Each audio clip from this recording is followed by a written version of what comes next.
Hey everyone, I hope you're all doing well today.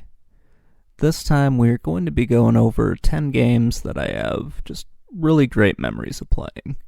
These could be games that I rented when I was growing up, games my friends rented, or stuff that I just heard about from other friends, like some kind of weird games or something like that.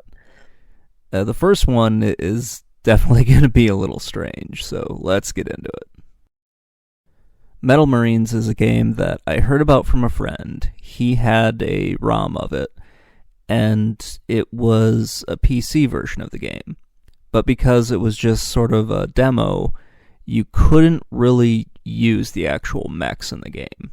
So you just had to rely on the missiles, and there were a whole lot of other restrictions with it. It was not the best version of the game by any stretch of the means, but it was a lot of fun. The one we're going to be talking about, or at least the one we're looking at, is the SNES version. It's a really awesome game. This was anime before I knew what anime was, and you can see a lot of the influences. The cutscenes all have a pretty cool look to them. They are mostly just text and pictures, but you do have some pretty awesome stuff, especially when you get to use the mechs and actually, attack the enemies and that kind of stuff. Metal Marines is one of those games that I just have so much fun playing every once in a while. Next up is Silent Hill, and I'm not sure how many other people have had this experience. I'm guessing a lot have. You would rent a game, or maybe one of your friends would buy a game, and you'd go over to their house and you'd try to beat it all in one night. We did this with Resident Evil 2, but the one that stuck out the most for me was Silent Hill. It was a game that we didn't beat that night, and I kept going back and trying to beat it over and over again. It's a really awesome game. It's just one of those fun horror games that you get to play late at night and do your best to beat. It's one of the things that was like an evolution of the horror genre for me. I watched all of the Friday the 13th, Nightmare on Elm Street, Texas Chainsaw Massacre movies that were out at the time, and getting to play something that felt like one of those horror movies was really great. And, I just remember playing it with my friends. I have probably talked about Phantasy Star more than I really need to. Phantasy Star IV was a game that my friends rented, and we just tried to figure it out as we went along. I had played RPGs before, but really didn't have any concept of what the genre was, and this was one of those games that I kind of knew how to play, and I knew how to do different things in it, because we were really kind of going in without a whole lot of experience, so I had to kind of explain this is how we do it. We need to level up in order to beat this boss. And it was just cool to play through and try to figure out. And this is the game that really started my love for the Phantasy Star series. It's a series that I wish would come back. I know there were MMOs, but this is the one that I always go back to when I think of the Phantasy Star series. Kartia is a game that, oh boy, this is a game that I remember having absolutely no idea what it was and renting it and just falling in love with it. I don't know if this was the first Atlas game that I played. Well, it definitely wasn't, but it was the first one that I remember playing that actually had the Atlas logo on it. This was the game that kind of introduced me to Atlas.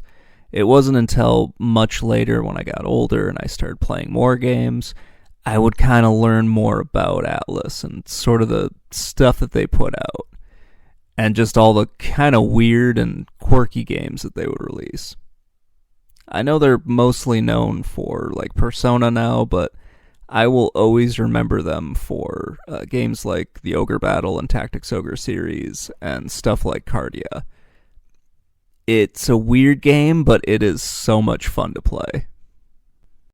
Friday the 13th on the NES was a game that I did not rent growing up. This was one that my friends rented. And yeah, if you took the time to really learn it, It's a pretty fun game. It's got a lot of problems, but it is still an enjoyable experience. Now, if I can transport myself back to being, 8 or 9 when my friend rented this. This was one of those games we played for a little bit and then decided, hey, let's go outside and do something else. We just didn't have the patience to figure it out. And now going back to it, I can see where it's fun, but just has a lot of flaws. Speaking of a rental memory, this is Kagero Deception 2. Oh man, this game was so much fun. Like, I cannot really stress how much fun I had playing this game, which kind of says more about me than anything else. But this is a game all about setting traps and luring the enemies into them so you can kill them. You have no, physical attacks. As your character, you can't really fight back in any way. You just have to set traps and lure people into them. And yeah, this opening cutscene, don't get used to this if you play the game, because you're never going to see anything like this again in the game. There is a lot of kind of standing around and waiting for the bad guys to, move into the traps that you want them to move into, and then just really messing with them. It can get pretty sadistic, and yeah, the series just gets better after this one. So you get more traps, you get more dangerous traps, you run into more difficult enemies. It's pretty awesome when you actually get into it. Parasite Eve is one of those games that I, again, have talked about quite a few times. This was a Christmas present, and it was great. I was so glad that I got this, and, playing through it and messing up, trying to figure out what I was supposed to do. It was so much fun to go back and play this one again, and to just kind of enjoy myself while I was trying to figure out where I went wrong, how I should beat this game, what I should do in specific circumstances. Parasite Eve is just a great game. The biggest memory I have of it was when we went to buy another copy because I had sold my original, and we went to get the greatest hits version, and we ended up paying for the thing entirely in dimes. So we had $22, $23 in dimes, and we paid for it that way, and then brought it home and played it again. Just weird stuff like that from back in the 90s. Remember when you would hear about something on the playground, and then you would eventually get a hold of it? Well, that was my experience with Doom. Hearing about this game from a bunch of my friends who were on the playground, and then just, getting home and playing the shareware version and not realizing that there was more to the game than those original levels. I'll talk about Doom at a later point and kind of get more into it. But the thing I remember most about it is, and I might get this wrong, I think the Stone Temple Pilots 12 Gracious Memories CD. Because my brother played that over and over again while we were playing through the game, and it's just seared into my brain as a memory of playing this. With E.V.O, The Search for Eden, this is an interesting game because it's an action RPG, and it's a weird side-scrolling action RPG. You're constantly just trying to evolve and defeat different enemies. You're not totally sure why, but yeah, you're basically just trying to become a human being and set some things right. This is a quirky game. It's got a lot of bullshit to it. I'm going to be very nice and just say it's bullshit, but it can be unfair at times, and it can be really, really annoying to get through. The thing I remember most about it was when I was homesick and downloaded this thing on a ROM. So this is the last game we're going to talk about here, and then that'll close out our nice little 10 games that we talked about. Heroes of Might and Magic 3 is the best game in the series, in my opinion. It looks the best. It still plays great today. It's just an awesome, awesome game. And at least in my opinion, the series went straight downhill after it and just turned into crap.